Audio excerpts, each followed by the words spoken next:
بەناوی خوای بەخشندەی میهرەبان سڵاوتان لێبێت بەڕێزان لە بەرنامەی ئەمڕۆ قسە لەسەر پرسی موچە و نەوت دەکەین لە نێوان هەرێم و بەغدا هەروە قسە لەسەر ئەوەش دەکەین کە بۆچی مانگانە ناردنی لیستی موچە بۆ بەغداد دوا دەکەوێت هۆکارەکەی چییە و لەسەر نهاتنی موچەی مانگی پێنجیە زەمینەکانیش هۆکارەکە چییە و سەبارەت بە هاوتاکردنیش کە ئەمڕۆژ دووبارە خانەنشینان کۆنگرێکی ڕۆژنامەوانیان هەبوو داوایان کرد بڕیارەکەی دادگای فیدراڵی جێبەجێ بکرێت و لەسەر ئەمڕۆژ کە سەرۆکۆماری عێراق شتەکانی یاسای بودجەی پەسەند کرد دەکەوێتە بواری جێبەجێکردنەوە پرسان لەگەڵ بەڕێز کاک سۆران عومەر ئەندامی لیژنەی ئابووری پیشەسازی لە پەرلەمانی عێراق قسەی لەسەر دەکەین.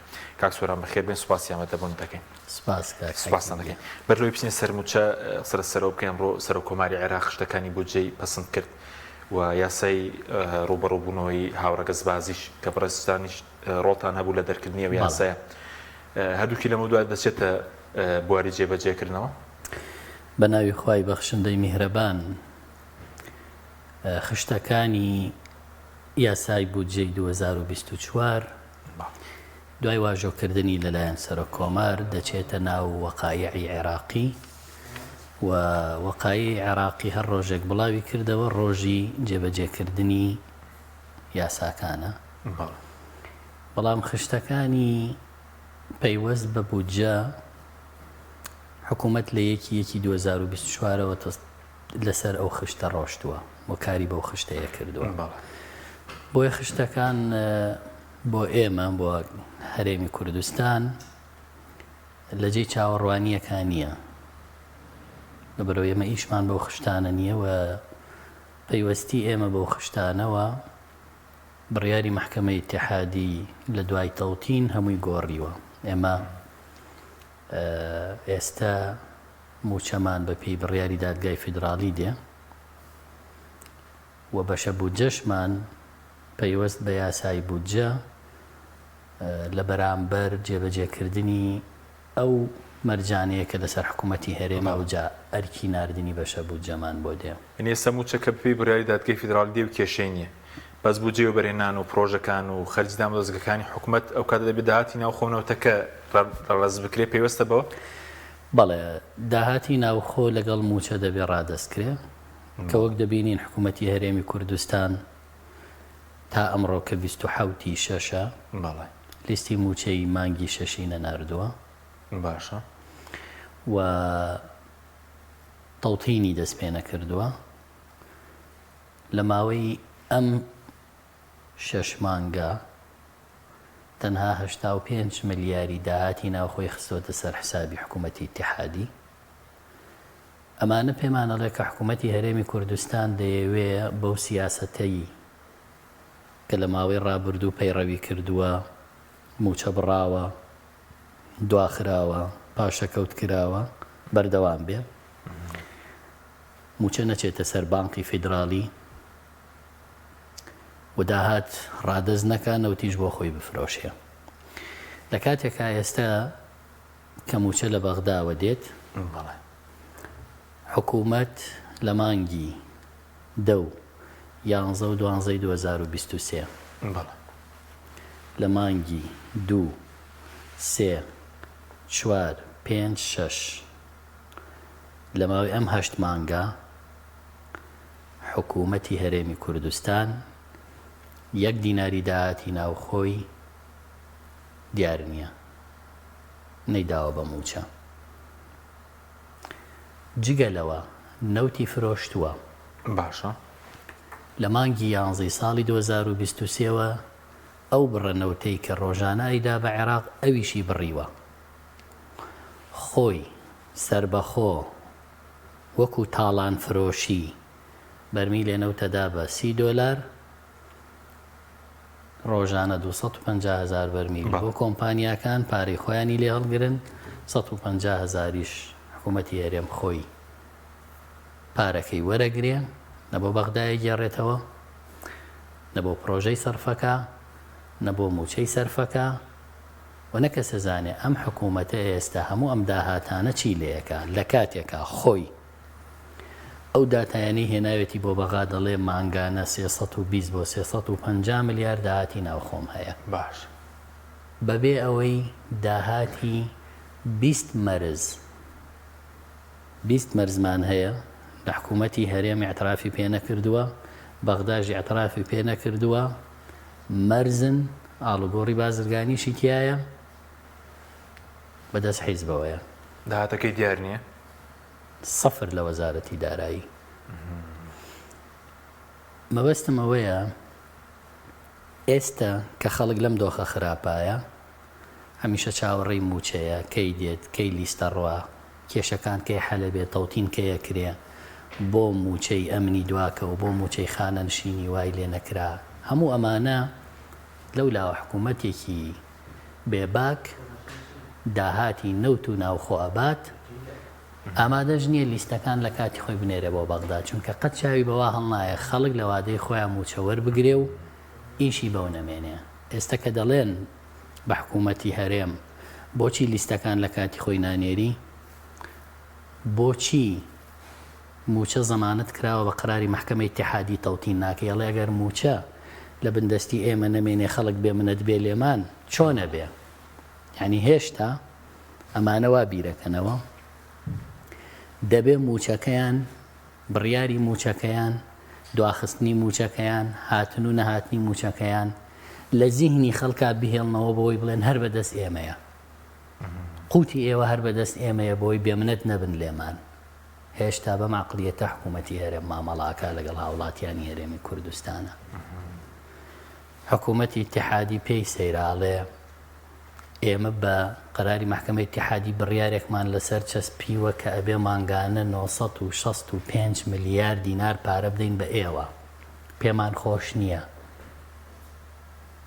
بەڵام قەراری محکەمەی اتحادیە جێبەجێیەکەین عەجەبا حکوومەتەکەی خۆتان پێی خۆش نییە، کێشە دروستەکە، کاتە کوژێ، ئێوە و ئێمەش بێزارەکە. یعنی حکوومەت هێرێم ئێستا کار لەسەر بێزارکردنی خەڵک، ئیزعاجکردنی بەغداش. باش بەسەوەی کە بەڕێزوتت داهاتی 8 مانگی ناوخۆ دیار نییە کە دەڵی 350 ملیارە، ئەگەر کۆی کێوە دەکات 2 تریلیۆن و 800 ملیار نازانێت چی لێ هاتووە؟ کوا چی لێ هاتووە؟ بۆچی سەرف کراوە؟ ڕوونکردنەوەیەکیش نییە؟ نەخێر کەس قسە ناکە، هیچ بێدەنگ ئەی خۆن ئەیبان چی لێکەن کەس نازانێت. ئەشبینی دەمە پرۆژەکانیان کوا تازەترینی پرۆژەیان کە واژۆیان کردووە گرێبەست ئاوی گۆبتەپە چەمچەماڵە بۆ ڕزگارکردنی چەمچەماڵ لەو بێ ئاویە. لە کاتێکە ساڵی 2013 کۆمپانیای نۆکان دەسەکا بە تەنفیزکردنی ئەو پرۆژەیە، یعنی دەستکا بە جێبەجێکردنی تا 2014 کاری تیاکە. لە 2014 کە شەڕی داعش و ئەوانە دێت پرۆژەکە ئاوەستێ. دوایی لە 2022 لەم کابینە جارێکی تر 70 ملیۆن دۆلاری بە نەختینە بۆ خەرجەکرێ، بە نەختینە. ئەی چی لێ؟ نازانم، ئەوە بێ حکوومەت جواباتەوە. مەبەستم ئەوەیە ئەمە پرۆژەکانیانە، بەڵام داهاتیشیان ئێستا لە پەنای ئەوەی کە بەغدا دەبێ موچە بدا، داهاتی ناوخۆ بن، داهاتی نەوتیشە بن. باشە بەس ئەو بەڕست ئەو ئامارە فەرمیە کەوتت سا ڕۆژانە 400,000 بەرمیل دەفرۆشن، لە مانگیدا 12 ملیۆن دەکا. ئەوە قسەی من نییە، ئێستا بەڵێ ئەو قسەی وەزیری نەوتی عێراقە. سێوەزیری نەوتی عێراق ئەوە تەقریری ئۆپێکە کە فشارە خاتە سەر عێراقە لە زیادەی بەرهەمێنان و هەناردەی نەوتی هەیە، چکە و نەوتە قاچاخەشی کەی نێرنە دەرەوە. لەکوێوە دەچێوەندە ئاگاداری بەڕێزە لە ئێران و تورکیە و لە هەردوو لاوە دەڕوا؟ بەڵێ لە هەردوو لاوە بە تەنکەرە ڕوا. نابینی سەر شەقامەکان قافڵەی تەنکەر بۆتە مەترسی لەسەر ژیانی خەڵکو و بۆتە هۆکاری خراببوونی ڕێگاوبانەکان.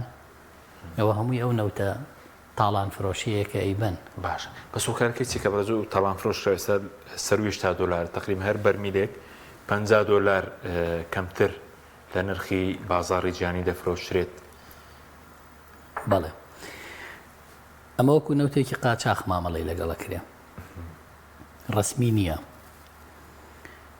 و نەوتی قاچاقیش بە هەرزان نەبێ خەڵک مەجبور نییە بیکڕێ و بەتەنکەر بیگوازێتەوە بۆ وڵاتان. باش بەس وا بڕیان نەبوو لەگەڵ عێراقیش بوو توێژێک کرا کۆمپانیا نەوتەکان و وەفدی هەرێمیش ڕۆشن بۆ بەغدا بۆی کە نەوتەکان هاردە بکرێتەوە. هیچ بەرەو پێشچوونێک نەبوو لەمڕۆوە. کێشەکە چییە کە ئەو تاڵانی نەوت هەر بەدام بەڕێز وتر ئێستا پێشتر 80,000 تەسلیم دەکرێت ساڵی ڕابردوو، ئێستا ئەوەش ناکەن، تەسلیمی عێراقی ناکەن هیچ. ئەزانی کاک حەکیم، طبعاً کۆمپانیا بیانیەکان و گرێبەستە نادیارە ناشەفافەکانی کە کراوە لەگەڵیان گرفتی گەورەی ڕابردوو ئێستا و ئایندەی هەرێمی کوردستانن. گرفتێکە کە حکوومەتی هەرێم خۆی کۆمەڵێک گرێبەستی زۆر خراپ و مەترسیداری ئەنجام داوە لەگەڵ کۆمپانیا بیانیەکانی نەوت کە لە ڕاستیە ئەتوانم بڵێم وای کردووە حکوومەتی هەرێم بەدەستی خۆی نەوتی هەرێمی تەسلیمی ئەو گرێبەستە خراپانەوە کۆمپانیانی و دەوڵەتیانە کردووە. و ئێستا لە ڕێ ئەم کۆمپانیا بیانیانەوە و لە ڕێ ئەم گرێبەستە ناشەفافانەوە نەوت بۆ بەبارمتە لە دەستی کۆمپانیا بیانیەکانە. ئەوانن بڕیارەدەن بەوەندە نەبێ نەوت بەرهەم ناهێنن. ئەوانن ئێستا ڕۆژانە 250,000 بەرمیلی نەوتی هەرێمی کوردستان بۆ خۆیان نەفرۆشن. لە 62 پێگەر 400,000 بەڵێ ئەوانن ئێستا دەستیان بەسەر نەوتی هەرێما گرتووە و ئامادەنین گرێبەستەکان ئاشکرا بکەن. تا ئەم کاتە قەراری مەحکەمەی ئیتیحادی هەیە کە یاسای نەوت و گازی هەرێم هەڵەوەشێنێتەوە، دەسەڵاتەدا بە وەزارەتی نەوتی ئیتیحادی بۆ پێداچوونەوە بە گرێبەستەکانی هەرێمە. وەزارەتی نەوتی ئیتیحادی من لە ڕۆژانی ڕابردوو بە ڕەسمی نووسراوم بە وەزیری نەوتی عێراقی کردووە بۆ جێبەجێکردنی بڕیاری دادگای فیدراڵی لەسەر پێداچوونەوە بە گرێبەستە نەوتیەکانی هەرێمی کوردستان ئەو دوو لیژنەی دروستان کردووە کە ئەنجامەکەی دەڵێت تا ئەم کاتە ئێمە داوای گرێبەستەکانمان کردووە بەڵام پێیان نەداوین. و حکوومەتی هەرێم بۆی بەرپرسیارەتی لەسەر شانی خۆی لابەرێ کۆمپانیا نەوتیەکان ئەڵێن ئەمە بە نووسراوی فەرمیداوێنە بە عێراق لە ناو گرێبەستەکە بڕگە و مادەی نهێنی پاراستنی گرێبەستەکان بوونی هەیە کە ئەڵێ هەموو لایەنەکانی واژۆکردنی گرێبەستەکە ڕازی نەبن گرێبەستەکە نابێ ئاشکرا بکرێ. ئەمە دەیسەلمێنێ ئەم برادەرانە لە چەند ساڵی ڕابردووە بەم گرێبەستە خراپانە نەوتی هەرێمیان تاڵان کردووە و بەم گرێبەستە خراپانە نەوتی هەرێمیان تەسلیمی کۆمپانیای ئەو وڵاتانە کردووە کە ئێستا لە هەرێمی کوردستانە دەستیان بەسەر نەوتەکە گرتووە. کۆمەڵێک کێڵگە هەیە هەر فرۆشتویانە بە کۆمپانیاکان، کۆمەڵە پارە هەیە وەریان گرتووە کەس نازانێ لە بەرامبەر چیایە و چیان کردووە. پرسیار کرد لە دیوانی چاودێری دارایی عێراق 3 ملیارد دلار بوو کە پارەی پێشوەختی نەوتیان وەرگرتووە، نەوتەکەشیان نەداوە. کاک حەکیم، ئەمەی کە وەزارەتی سامانە سروشتیەکان داوێتی بە عێراق ئەڵێ 9 ملیار و 152 ملیۆن دۆلار قەرزاری کۆمپانیا بیانیەکانی. بەڵێ 9 ملیار و 152 ملیۆن دۆلار. بەڵێ بە دۆلار زیاتر لە تریلیۆن دەکات. گەر بیکەی بە دینار زۆرەکە. یعنی ئینسان سەری لێی دەرناچێ. باشە تۆ نەوتێ بەرهەم هێناوە چەند ساڵە شەریکات لە بەرهەمەکەی بەم عقودی مشارەکەیە بەم عقودی شەراکەیە مشارەکە نیە شەراکەیە ئەمانە پارەکەی خۆیان هەڵەگرنەوە تەواو نەبوو. جگە لەوە یعنی چی ئێوە ئەم پارانە نەوتان فرۆشتەوە و قەرزار بوون. یەکێکی تر لەو شتانەی سەری لێ دەرناکەی بۆری نەوتی کوردستان. حکوومەتی هەرێم دروستی کرد، دوایی فرۆشتی بە کار و ڕۆسنەفت لە 140 بە لە 160 باشە کەچی ئێستا لە بەڵگەنامەیە کە دەستی من کەوتووە لە ڕێدیوانی چاودێری دارایی عێراقەوە تا ساڵی 2028 هەموو مانگێ 55 ملیۆن دۆلار بە ناوی دروستکردنی بۆری نەوتی کوردستانەوە لە پارەی نەوتە ڕواتە بێ بڕوا بۆ ڕوس نەفتووانە جگە لە کرێی بۆریەکەش جگە لە کرێ جگە لەوەی بۆریەکەشت فرۆشتراوە ینی تۆ بۆری نەوتی کوردستانی فرۆشتووە جەمانگانەش بە ناوی دوستنی بۆری کەچی ئێستا کە پارەی نەوت مانگانە سرف کراوە و ئێستش کە لێڕوا تا 2028 هەموو مانگێک 55 ملیۆن دۆلار ئەگەڕێنرێتەوە بۆ حەقی دروستکردنی بۆری نەوتی کوردستان دەورە سەر لەمە دەرکە یعنی ئەوەی کە کردویانە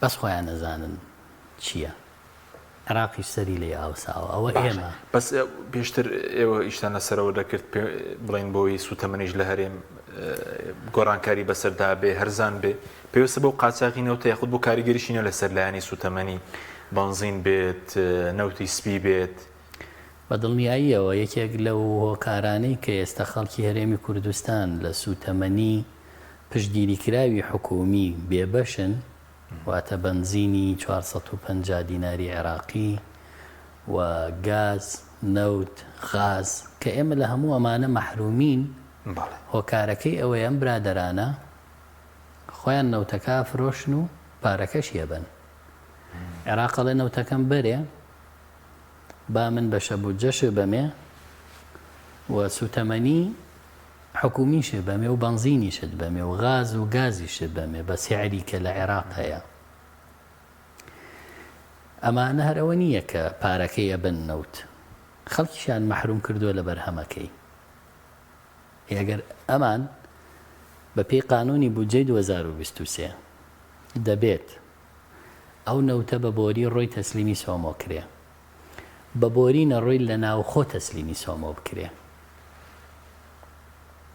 لە ناوخۆ تەسلیمی سۆمۆ بکرێ واتە تۆ ئامادە نیت نەوتەکە بدەی بە عێراق لە ناوخۆش چکە عێراق ڕۆژانە 600,000 بەرمیل بۆ ناوخۆ تەسفیاکە بەکارێهێنێتەوە ئەگەر هەرێمی کوردستان ئەو 400,000 بەرمیلە بدە ئێمە بودجەی تەشغیلی و ئیستیسماریشمان بۆ هێت نەوت و بنزین و گازیشمان بۆ دێ ئەو کات پرۆژە قەخراوەکانیش دەستی پێ دەکاتەوە بودجەی پەرەپێدانی پارێزگاکان و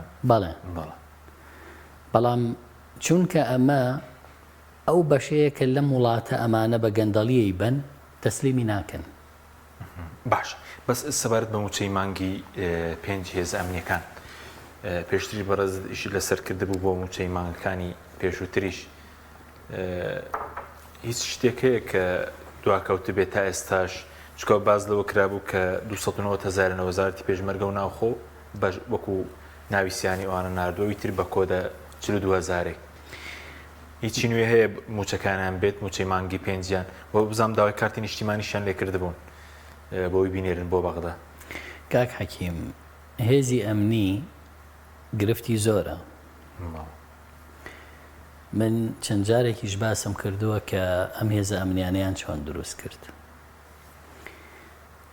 بەرپرسی یەکەی 1970 لەگەڵ وەزیری پێشمەرگە لە کابینەی پێش و هاتنە لیژنەی پێشمەرگە لە پەرلەمانی کوردستان ئەو کاتە بڕیاری ژمارە 19مان دەرکرده بوو من بۆ خۆم یەکێک بووم لەوانە کە بڕیارەکەمان نووسیەوە بۆ یەکخستنی هێزەکانی پێشمەرگە و هاوتاکردنی موچە و پێداچوونەوە بە پلە بەرزکردنەوە هەندێک ماف و ئیمتیازاتی پێشمەرگە ئەو کاتە بەرپرسیەکەی 1970 و وەزیری پێشمەرگە هاتن بەرپرسیەکەی 1970 بە نوێنەرایەتی بەرپرسی یەکەی 1980 کاک شێخ جەعفەر بە نوێنەرایەتی کاک فەریق شیروانیش بە ئامادەبوونی وەزیری پێشمەرگە کاک مستەفای سەیقادر بوو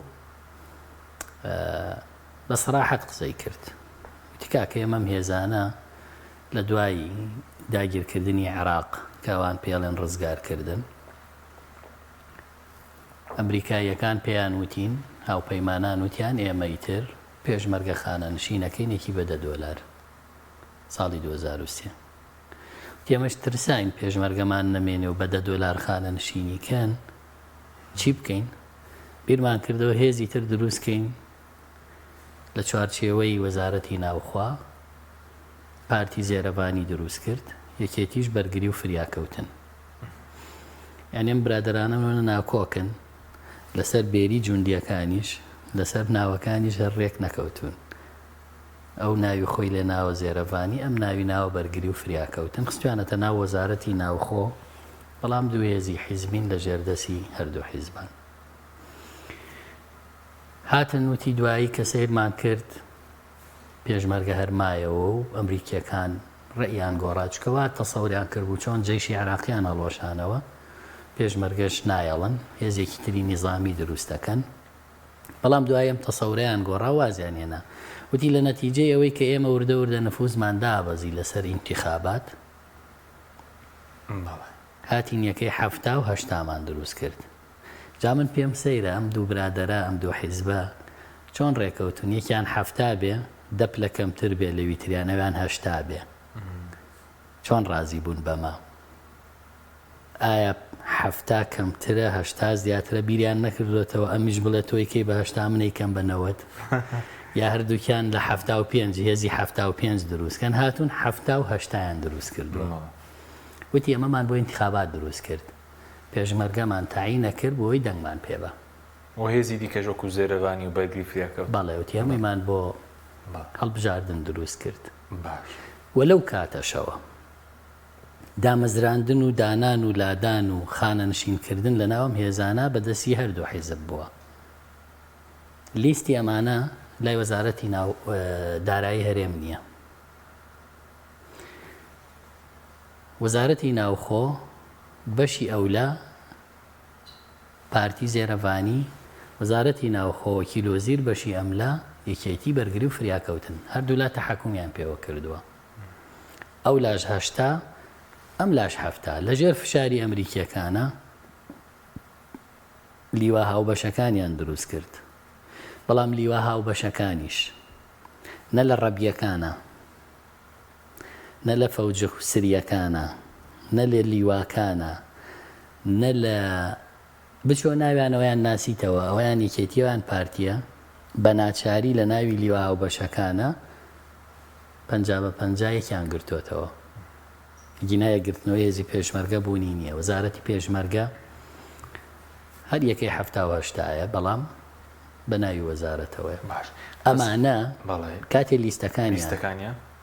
کاتێ لیستەکانیان ئەبینی چەند مانگێک نەیان نارد، مانگی 1 و 2 3 نەیان نارد.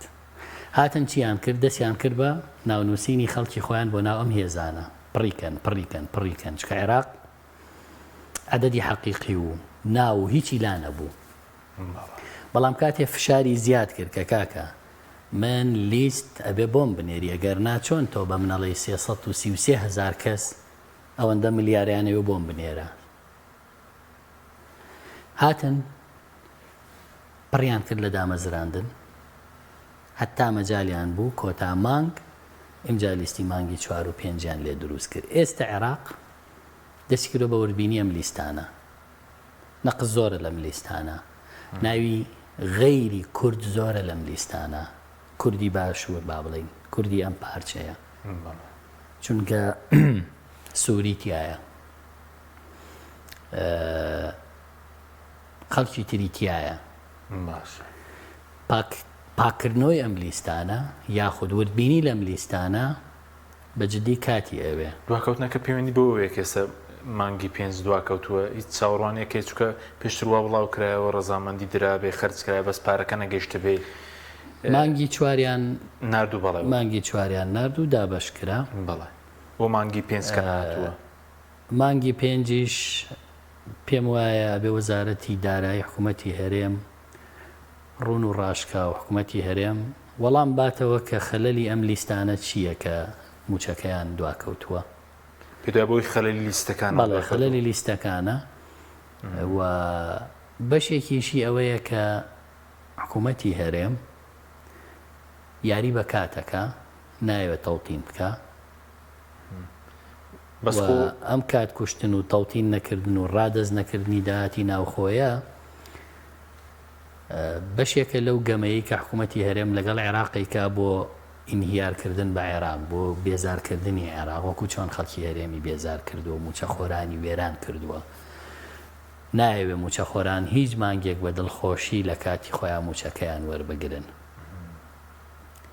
بەداخەوە بەشی زۆری حکومەت بەس بەرەو چارەسەر دەڕوە مادەم لیستەکانیان ناردەبێ لیستەکان ئەگەر بە دڵنیاییەوە چونکە چارەسەرێک هەیە بەڵێ چارەسەرە بێ چکە دوجار لیستی مەدەنیەکەش گرفتی هەرتیایە بۆ وتبینی نەکراوە کە چەند جارە موچە هاتووە ناوی تایە کە زانیاری لەسەری نییە ناوەکانی زۆرن بەڵام عێراق لەگەڵەوەشا مرۆڤەتی نواندووە و تەمویلی موچەکەی کرد بەس بۆ مانگی 6 ئێستاوی لیستەکە نەگەیشتووە چکە هەندێکیان دەڵێن نەیەدراوە هەندێکیان دەڵێن نەیەدراوە چۆنە ئێستا نەڕۆشتووە کاک حەکیم ئێمە لە دوای تەواوبوونی دەوامی ئاسایی لە ڕۆژی پێنجشەمە لیست چۆنە نێردرێ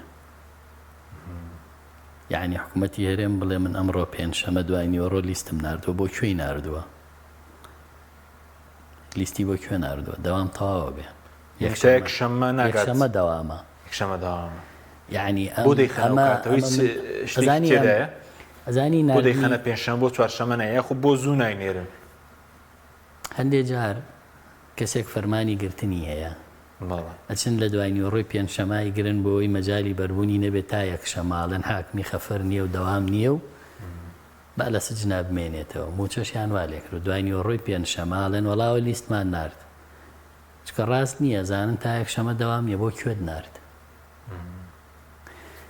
بەداخەوە یانی ئێستا کە بەرەزوت بە بانکیکردنەکە سستە بەڵام 4000 نایۆن نردبوو بۆ بانکی بازرگانی عێراق TBI داهاتی ناوخۆ بەرەزوتت لە 6 مانگە 85 ملیاریان وەکو مامانگی دوو تەسلیم کردووە بەڵێ طبعاً بەشێک لە سستیەکە ئەوەیە کە ئەم پشوانەی جەژن و ئەوانەی بەسەرا هاتووە وەگوتم هەرێمی کوردستان نایەوێت تەوتین بکە لە یەکەم ڕۆژەوە من ئەوە متووە کە هەرێم کاتە کوژێ نایەوێت تەوتین کە ئەیەوێ بڵێ تەوتین ئەوەیە کە لە بانقی ئەهلیە نەک لە بانقی حکومی داخلکردنی TBIش تا ئێستا ئێمەش بۆمان ڕوون نییە بدوان چونتان من نەکردووە لە پێشی جەژن داوام لە وەزیری دارایی عێراق کردووە ڕوون و ڕاشکاوە بێ پێمان بڵێ ئەمە تەوتینەیە ئەمە چوونە ناو پرۆسەی هەژماری منە لە ناو بانقە ئەهلیەکان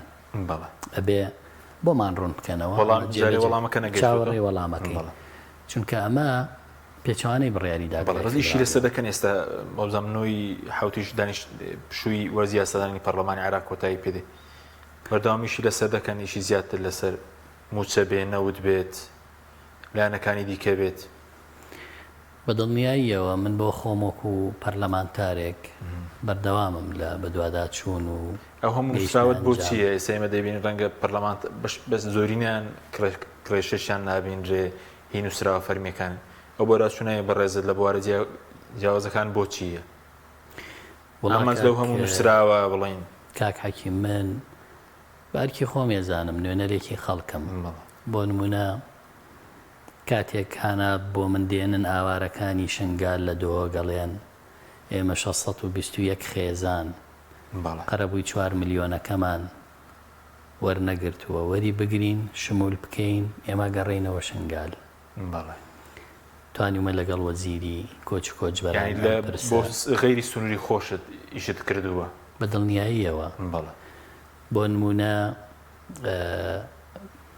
گەرمیان لە 14 و 15 و 16 و 17 مانگی دوی ئەم ساڵ زیانێکی گەورەی لافاوی لێکە و کەلار و کفریەوە ناوچانە لەو کاتەوە من خەریکم کە قەرەبوویان بۆ وەرگرین بۆ لەبەرەوەی 500 ملیار دینار بودجەی تەواریدانراوە لە ناو یاسای بودجا پەرلەمانتارێک ئەگەر زیرەک بێ و ورد بێ ئەبێ بگەڕێ ئەمە ئیستیغلال کا بڵێ زەحمەت نەبێ ئەو بودجەی تەواریە بۆ کۆی عێراقا بەشی ئێمەشی لێبن لە بەرەوەی ئێمە تووشی زیانی لافاو بووین.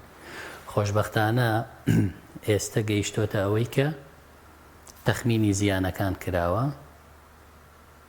دراوەتەوە بە عێراق. کاتێک من داوام لە سەرۆک وەزیران کردووە ئەو بابەتەی ئاراستەی ئەمانە عامەی مەجلیس وزەرا کردووە و ئەمانە عامەی مەجلیس وزەرا داوای لە حکوومەتی هەرێم کردووە لیستی زیانەکان و تەحدیدی زیانەکان و قەبارەی زیانەکان و تێچووی زیانەکانمان بۆ بنێرێ و دوایەوە ئەمانەی عامەی مەجلیس وزەرا زیانەکانی بەرز کردوێتەوە بۆ وەزارەتی مالیە ئیتیحادی بۆی بڕیاری لێبەنە و قەرەبووە بدرێتەوە. بۆیە بە ئەرکی سەرشانی خۆم ێزانم کە کاتێک هەر داواکاریەک هەر پێداویستی ئێو هاوکاری خاوەن پێداویستی تایبەتەکان لە چوارچێوەیەک بوو هەموو ناوچەکان کراوە لە سنووری پارێزگای سلێمانی کە بەڕێز لەسەر لە بازنەی ڕانیەژوی وەڵام بەعام لە سنووری پارێزگای سلێمانی. بەڵێ ئەوە سەرۆکوەزیران سوپاس یەکەم کە وەڵامی داخوازی چەند ڕێکخراوێکی خاوەن پێداویستی و کە مندامی دایەوە کاتێک هاتنە بەغدا کە من تەسلیمیم کرد و دوایی ئەو بڕاگەر کەمیش بوو بێ، بەڵام معنەویەن بۆ خاوەن پێداویستی تایبەت گرنگ بوو کە سەرۆکوەزیرانی عێراق ئەوانی لە یادە و کاتێک داواکەیان لە ڕێی پەرلەمانتارێکەوە تەسلیمیەکرێ بە هەندی وەربگرێ. توانیومانە ئەگەر کەمێکیش بێ بتوانین بیگەێنینە چەند خاوەن پێداویستێکی تایبەت لە شار و شارۆچکەکان لە سلێمانی و ئیدارەی ڕاپەڕین و چەمچەماڵ و سەید سادق و هەر شوێنێک کە توانی بێتمان بەشێکی لێ پێ بگەێنین وەکۆی کە ئەوانمان لە یادە وەکۆی کە چیمان پێ بکرێ بۆیانەکەین و بۆ هەر بوارێکی تریش لە ڕاستیە. بۆ نمونە من لە ماوەی ڕابردوویشم لەسەر ئەوە کرد کە جەوازی ئەلەکترۆنی بە پێی بڕیارێک کە هەموو وڵاتان ئەبێ لە فترەیەکی مەحدودای تر جەوازی عادی نەمێنێ هەمووی بێ بە ئەلەکترۆنی. بەڵام ئەو گرێبەستەی کە لە کابینەی پێشووی کازمی کراوە لەگەڵ کۆمپانیاکە 66,000 دینار ئەڕوا بۆ ئەو کۆمپانیا، 25,000 دینارەکەی پێشوش کە حکوومەتی عێراقی و جەوازات وەریەگرت ئەوەش وەرەگیرێ 66,000 ترە کاتەنەوە تو 1,000 بارگرانی عایلەیەک 10 سەرخێزانن 8 سەرخێزانن بچن جەوازەکانیان نوێ بکەنەوە نزیکی ملیۆنێکی دەوێت. بەڕاستی ئەوە زۆرە بۆ ئەوان. ڕاستە جەوازەکە پێشکەوتووە و هەمان ڕۆژ وەرەگیرێتەوە، بەڵام تێچووەکە زۆرە.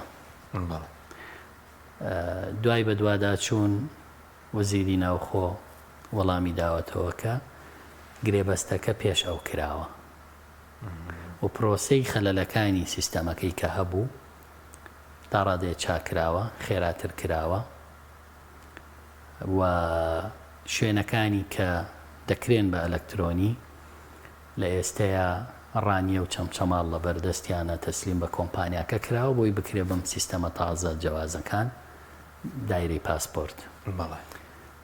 بەڵام من جارێکی تر دوای و بە دوواداچوونە داواکەمەوە نرخە زۆرە بۆچی کۆمپانیایەک 66,000 بەرێ لە کاتێکە ئەفسەرانی کارمەندانی بەڕێوەبەرایەتیەکانی پاسپۆرت خۆیان هەموو مامەڵەکان ئەنجامەدەن مامەڵەکە تەواوەکەن.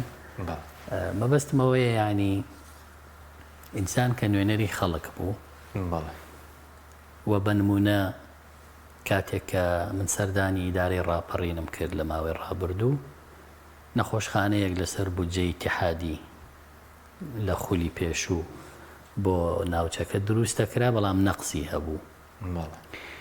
من داوام لە سەرۆکوەزیران کرد کە توشتمان بۆ بکە بریندارەکانی هەڵە بجەمان بۆ چارەسەر بکات تێچوەکەی بگرێتە ئەستۆ و ئەو نەخۆشخانەیەش پێداویستیەکانی و تەواوکردنیمان بۆ ئەنجامدا. خۆشبەختانە لە کۆبوونەوەی ڕابردووتری ئەنجومەنی وەزیران یەکێک لە بڕیارەکانەوە بوو کە ئەو نەخۆشخانەیە تەواو بکرێت. سوودانی بڕیار لەسەر داوە تەواو بکرێت. بەڵێ مەبەستمەوەیە لەو ناوچەیە بۆ نمونە لە ئیدارەی ڕاپەڕین بەس بۆ بەنداوەکانیش براسوونت کرد بۆ بەنداوی سنووری پشدەر دروست دەکرێت بەنداوی دەڵگە لە پشدەر ئێمە کێشەی قەڵات زێ و دەوروبەری کێشەی کەم ئاویمان هەیە بەهۆی گرتنەوەی ئاوەکە و ڕێڕەوی ئاوەکە لە دیوی ئێرانەوە. داوای بەنداوی دەڵگەمان کرد و خۆشبەختانە بڕیاری 4 بەنداو بۆ هەرێمی کوردستان دەرچوویەکیان دەڵگەیە. جێبەجێ کرد لەم ساڵی دەستی پێدەکرێت وا بڕیارە؟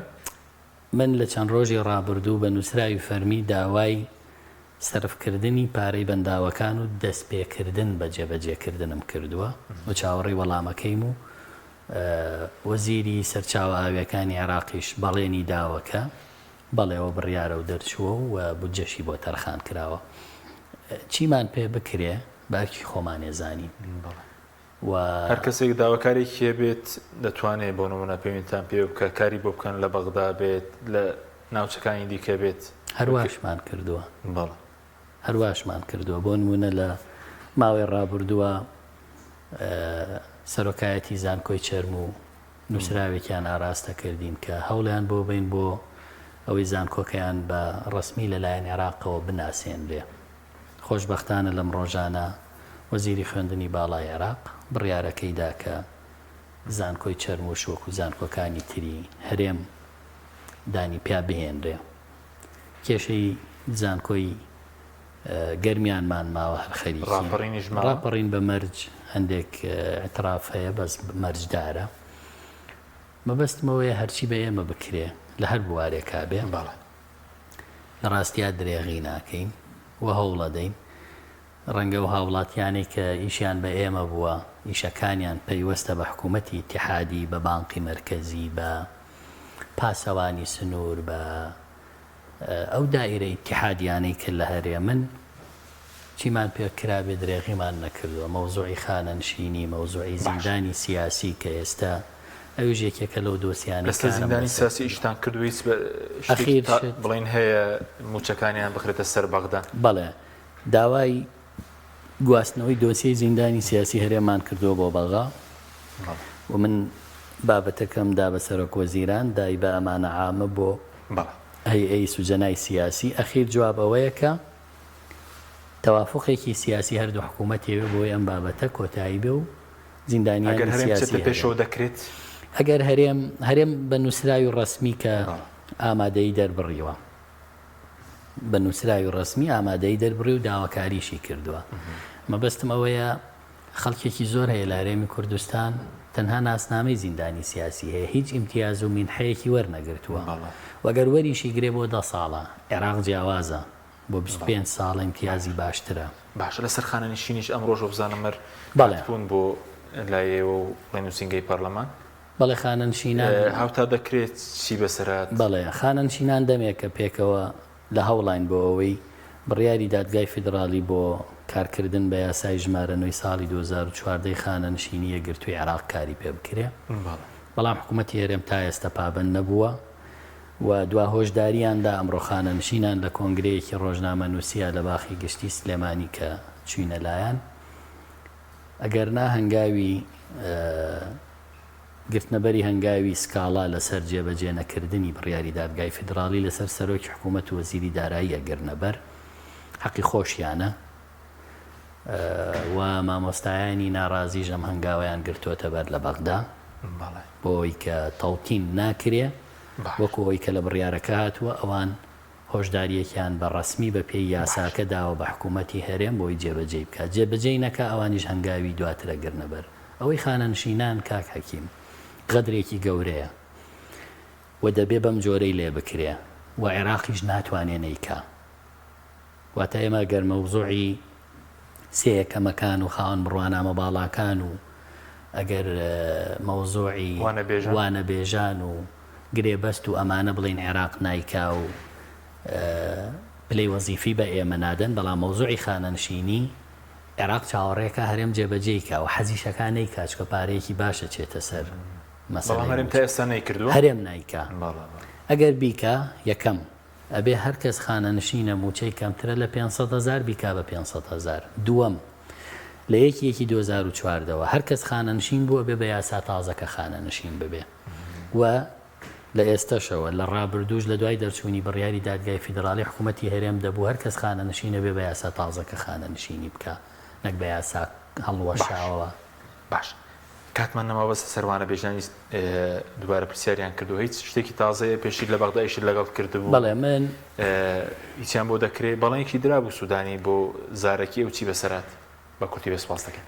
بەڵێ ئەو بەڵێنە لە ڕۆژانی داهاتوە ئێمە بە دوایەچین بەڵێنی مانگانە ئیزافەکردنی 18 ملیارە بۆ سەر کۆی موچەی هەرێم تاوانە بێژانی پێ بکەین بە هەمیشەیی بە گرێبەست بیا بە هەمیشەیی گرنگەوەی ناوێن بچێتە لیستی موچە بۆ عێراق چکەوانە بێژان 37,000 تا ئێستا لیستیان ناچێت بۆ عێراق لەسەر داهاتی ناوخۆوە درێت لە هەرێم و هەردوو وەزیری ئاوەدانکردنەوەی عێراق و وەزیری داد زەمانەتی ئەم وعدە شەفەیەی سوودانین بۆیە دەنگ درا بە جەداولی موازنە تێبپەڕێنرێ. بەڵێ ئەی سیەکەمەکان لێرە بایۆمەتریشیان کردی چ هەیە؟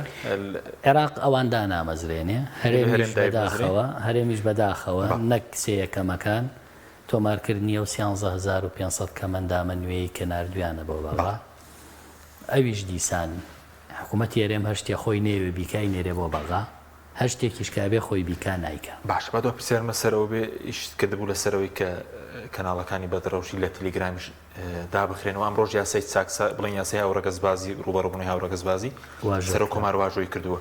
بەڵێ جگە لە لایانی موچە بۆ مەسەلەی پاراستنی خێزانەوانش ئیشتان کردووە بە کورتی بەسپاستە.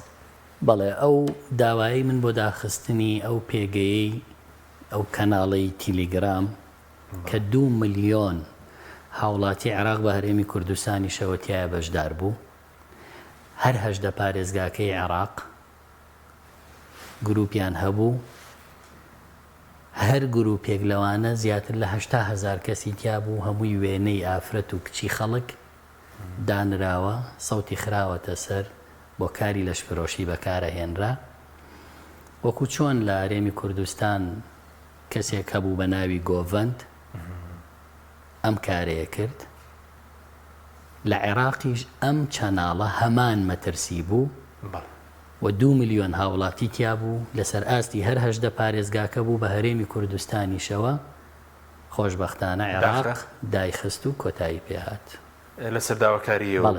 بەڵێ ئەوەی هاوڕەگەزبازیش بڵێن داواکاریەوە جێبەجێکرا. بەڵێ بانگەشە بۆ ئەوە و زۆر وردەکاری تایە کە ئێمە لە پێشوو داوامان کرد بەداخەوە ئەو کاتە نەکرا دوای سوپاس بۆ خواکرا و ئەمڕۆ یاساکە واژۆ کرا کە چووە وەقایع جێبەجێ کرێ و متابعەیەکەی نەبێ لە هەرێمی کوردستانیش جێبەجێ بکرێ.